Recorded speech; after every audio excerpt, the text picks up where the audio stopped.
Yeah, suck it up, that old one, control the controllables. Yeah, no rabbits in the hat. We don't feel we're cramming. We've worked hard to, prepare for this exam. I used to be able to pick up the phone and go crazy. Now you just sit there, right? Really, it's yesterday's fish and chip paper, isn't it? Look, I feel overexposed in the media, to be honest. Yes, there was one media conference today. He's got them all out of his system, ready to go. And it's great to have our mate, our colleague from Footy Classified, now the St Kilda Football Club coach, Ross Lyon, with us tonight. Good on you, Ross. When you first came to Footy Classified, you asked me the secret of the caper, mate, and I said to you, remember these three things. The gun's always loaded, the dog always bites, and the microphone's always on. Yeah, well, we had audio gate, haven't we?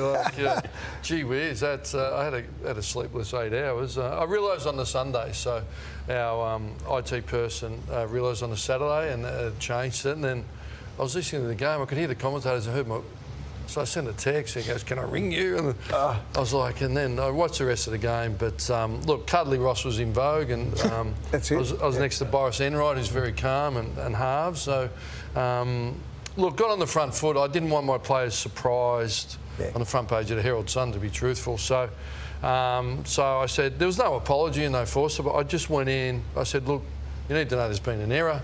Not for me to judge what was said. We've done a transcript. Anything that was marginal, come up to the office.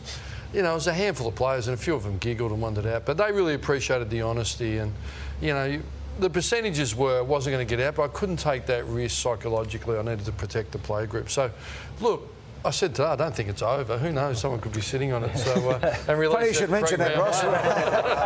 Footy Classified wouldn't do that, though, would they? Ross, I know no games are played and everyone's pretty relaxed, but you look at all your press conferences so far, you seem relaxed, not quite cuddly, because you're going to assume the senior coaching role in a few days. But how are you different this time around? Have you changed your philosophy on football? Because we know you're as hard-nosed defensive. Are you different? Yeah.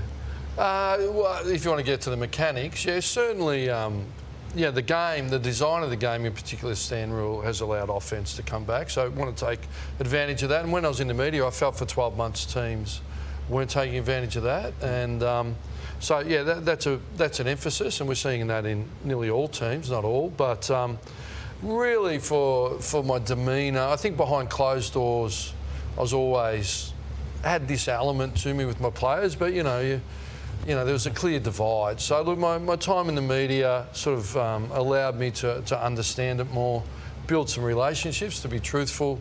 And at the end of the day, it's football, right? So we're not hiding. We want it to be open. And Lewis Martin, all our broadcasters really, and channel, you want the moment where the fence disappears and it's the fans and the football. So I'd like to bring that to more of the St Kilda fans and supporters.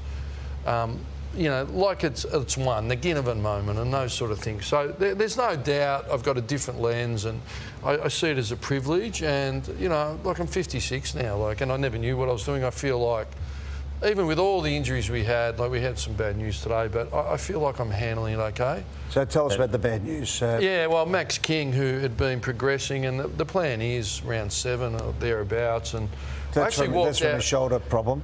Yeah, from the shoulder reconstruction. So I actually walked out from the press conference a little bit late and walked on the track, and the first thing I saw was Brendan Goddard kick the ball and Max King lead, and then he grabbed his hammy. I was like, whoa, this isn't good, right? So, look, we think it's on the minor end. He'll get scanned, but yeah, it shouldn't affect his return date, but he just didn't need that disappointment, to be truthful. You could get an addition of a big man next year, Ross. You've set your great mate Stephen Silvani off on the task to get Tom De Koning from Carlton. Well, not just Tom.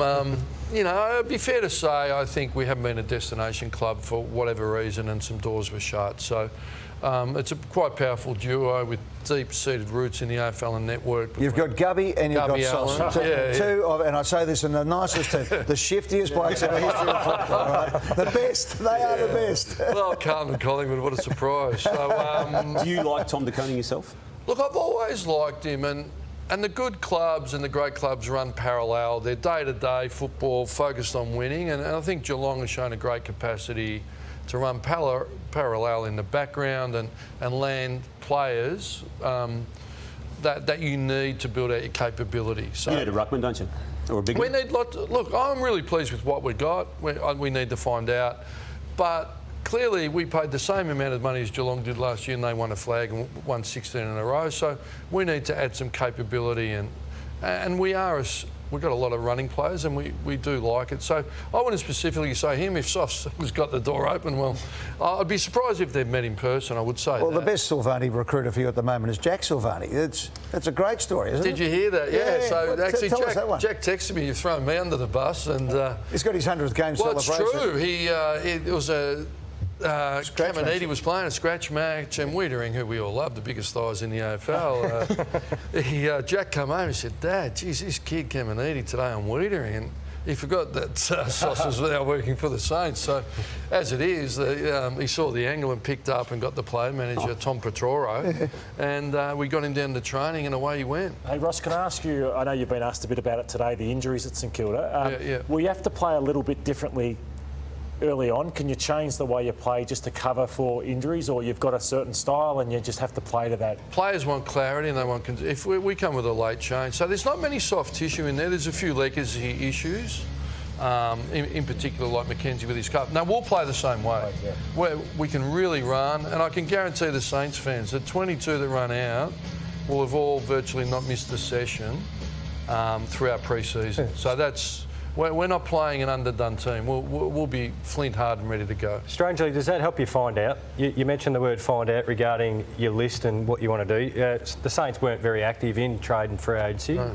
Does that, in a strange way, help you find out a lot quicker? Yeah, 100%. Well, I think we'll have 4 debutants. We'll have 2 from other clubs, we think, and the 2 young players, and they've got to get through their last session. But yeah, we've got to build out a capability, and it took me 12 months at St Kilda and Freo, so it'll take me that again. But we're excited to find out, we think young Burns will probably play, and so everyone's had a really good summer except the bleeding obvious. How are you, and how do you think other clubs will use the medical sub this year?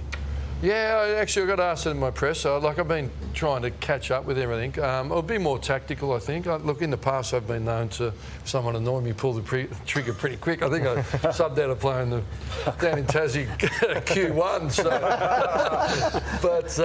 So there's a warning. Well, I think it'll be everyone hold their nerve and tactical as best you can. But I think injury, we know will force that hand a little bit. It's been the story of the week, subs, hasn't it? Not just in football. It's been fantastic. Ross, you regard as one of the best defensive coaches the game has seen. How different, 3 years on, you've been out of the game, will you coach your team this time around? Yeah, and I certainly made a shift at the Dockers in my last year. You can bang it out, but halfway, mate, 1 defence and 5 attacks. So I threw it to the coaches, and that is true. I said, look, you guys go away. I've been out for 3 years. You build it out, and I'll come back, and my bit's the value add, maybe the 10% at the end. So I was aligned to them. I like the surge game. I like us going, and it certainly suits our list because we're not a tall list. We're very even. We had 12 players run under 10 minutes for 3K. We can really run and work, and we'll play up tempo, and we'll challenge some teams. We'll ask some questions. It's not a win-loss question, Ross, but when you get to the final round this year, what is it you want to have achieved? Look, I've never set myself win-loss. St Kilda, to be fair, as a club, it's our 150th year, and we want to do our members and fans proud. So there's no doubt about that. But as a club, you can't be defined by results. Clearly, we want to win, but we can't wobble. We want to have a clear system, identify who's going to take us forward, and who's not on board the train to success. That's just as simple as it is. Ross, good luck, mate. It is the Saints' 150th year, so a huge year for the St Kilda Football Club. Expect the unexpected was their motto at one stage. And mate, I think it's going to be a great year for you, and thanks for being on our show. Yeah, pleasure. Thanks for all the support. It's a mark of you, mate, that you finished up. You said, I'll come on the first week, and you've done that, and we appreciate it. I think you've enjoyed your time in the media. We certainly have, and it's good to have you back in footy, mate. Thank you. Great to be here.